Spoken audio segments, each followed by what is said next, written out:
حضرت علی رضی اللہ تعالیٰ عنہ نے فرمایا، خدا جب کسی بندے کو نیک بنانا چاہتا ہے تو اسے 3 چیزوں کا عادی بنا دیتا ہے۔ نیک بننے کی 3 خصوصیات۔ جب خدا کسی بندے کو نیک بنانا چاہتا ہے تو اسے کم بولنے، کم کھانے اور کم سونے کا الہام کر دیتا ہے۔ بدترین رائے۔ جاہل ہی اپنی رائے کو کافی سمجھتا ہے۔ بدترین رائے وہ ہوتی ہے جو شریعت کے خلاف ہو۔ بدترین بیماری۔ حسد بیماریوں میں سب سے بدترین بیماری ہے۔ حسد نیکیوں کو اس طرح تباہ کر دیتا ہے جس طرح آگ لکڑی کو جلا دیتی ہے۔ دوستی۔ برداشت کرنا دوستی کی زینت ہے۔ اپنے دوست کے لفظ کو برداشت کرو۔ دشمن کے حملہ آور ہونے کے وقت کے لیے جو دوست کی لغزشوں کو برداشت نہیں کرتا وہ تنہائی کی موت مرتا ہے۔ خدا کے نزدیک۔ جو شخص یہ جاننا چاہتا ہو کہ خدا کے نزدیک اس کی کیا قدر و منزلت ہے تو اسے یہ دیکھنا چاہیے کہ گناہ کا ارتکاب کرتے وقت اس کے نزدیک خدا کی کیا قدر و منزلت ہے۔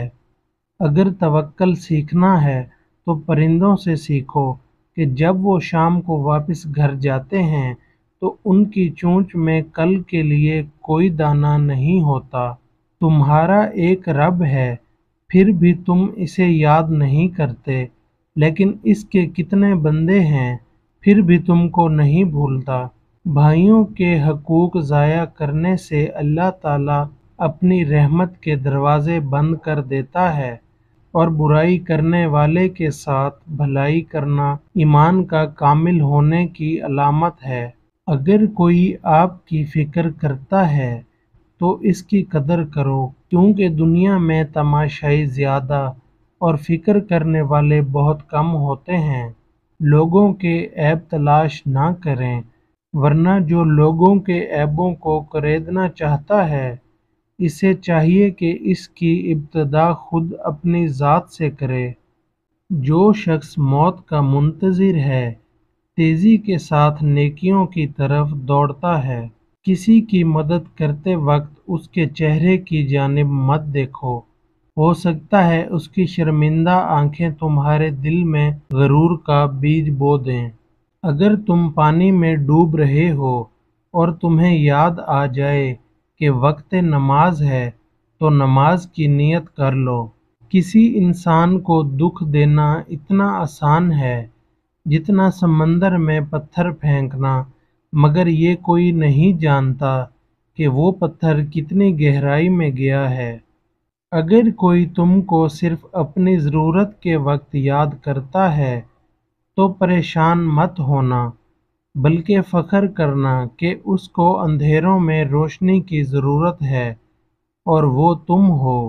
اسلام ایمان کا، ایمان یقین کا، عالم عمل کا، سخی سائل کا اور ایمان اخلاص کا محتاج ہوتا ہے۔ اگر کسی انسان کا یقین ہماری ولایت پر ہو تو یہ اس کے 1000 سال کی عبادت سے افضل ہے۔ موت کو ہمیشہ یاد رکھو مگر موت کی آرزو کبھی نہ کرو۔ کم کھانے میں صحت ہے، کم بولنے میں سمجھداری ہے اور کم سونا عبادت ہے۔ اگر تمہاری ہمت اتنی بلند ہے کہ لوگوں کی اصلاح کرنا چاہتے ہو تو پہلے اپنے نفس کی اصلاح کرو۔ دکھ میں کبھی کبھی پچھتاوے کے آنسو نہ بہاؤ، کیونکہ تم وہ خوش نصیب ہو جس کو اللہ نے آزمائش کے قابل سمجھا ہے۔ تمہارا اپنا وہ ہے جو کسی اور کے لیے تمہیں نظر انداز نہ کرے۔ کچھ لوگوں کو اللہ تعالیٰ موسیٰ کی طرح لاڈلا رکھتا ہے، انہیں تکلیف دیتا ہے، آزماتا ہے، انتظار کرواتا ہے، پھر ان کے لیے سمندر سے راستہ نکالتا ہے، انہیں فرعون جیسوں سے محفوظ رکھتا ہے۔ اگر کسی کی تکلیف دیکھ کر تمہیں تکلیف ہونے لگے تو سمجھ لینا تم اللہ کے بنائے بہترین انسان ہو۔ بے شک جب تم دعا کرو تو اول آخر درود شریف پڑھ لیا کرو، اللہ ان پر قبولیت کی مہر لگا دیتا ہے، وہ کبھی رد نہیں ہوتی۔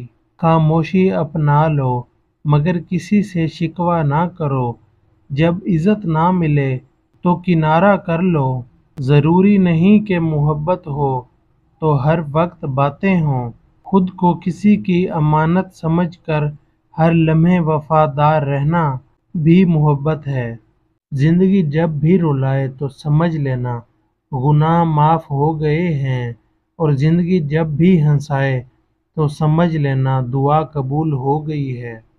زندگی کی اصل خوبصورتی یہ نہیں کہ تم کتنے خوش ہو، بلکہ زندگی کی اصل خوبصورتی تو یہ ہے کہ دوسرے آپ سے کتنے خوش ہیں۔ دینا شروع کر دو، آنا خود ہی شروع ہو جائے گا، عزت بھی اور رزق بھی۔ اگر تم کچھ سیکھنا چاہتے ہو تو انسانوں سے نہیں، قرآن سے سیکھو، نصیب کیسا بھی ہو۔ نماز اور قرآن سے مدد لے کر اللہ سے جو مانگو وہ ملتا ہے۔ میری زندگی میں سب سے بڑی تبدیلی تب آئی تھی جب میں نے خود کو سمجھا لیا کہ جو چیز ہماری نہیں ہے وہ ہمارے ہونٹوں کے بیچ میں سے بھی چھین لی جائے گی، اور جو ہماری ہے وہ دو پہاڑوں کے درمیان سے نکال کر بھی ہماری جھولی میں رکھ دی جائے گی، اور بس میں مطمئن ہو گیا ہوں۔ بے شک اللہ کے فیصلے ہماری خواہشات سے بہتر ہیں۔ جتنا زیادہ اللہ کا شکر ادا کرو گے اللہ تمہیں اتنا زیادہ عطا کرے گا۔ کھونے کے بعد ہی پتہ چلتا ہے کہ کتنا قیمتی تھا جو چلا گیا، وہ وقت ہو، انسان ہو یا کوئی رشتہ۔ وہ معجزے جن کے انتظار میں تم ہو وہ تم سے بھی زیادہ بے تابی سے تمہارے منتظر ہیں، تمہارے لیے راستے بھی بنا دیے گئے ہیں، اور تمہاری دعاؤں کو سنا بھی جا چکا ہے، تمہارے نصیب میں صبر کا سنہری صلہ لکھا جا چکا ہے، تمہارے آنسوؤں کی تمام گنتی کو مد نظر رکھ کر خوشیوں کا میلہ تمہارے نام کر دیا گیا ہے، کیونکہ جب بات اللہ پر کیے گئے یقین پر آ ٹھہرے تو معجزوں کا واقعہ ہونا لازم ہے۔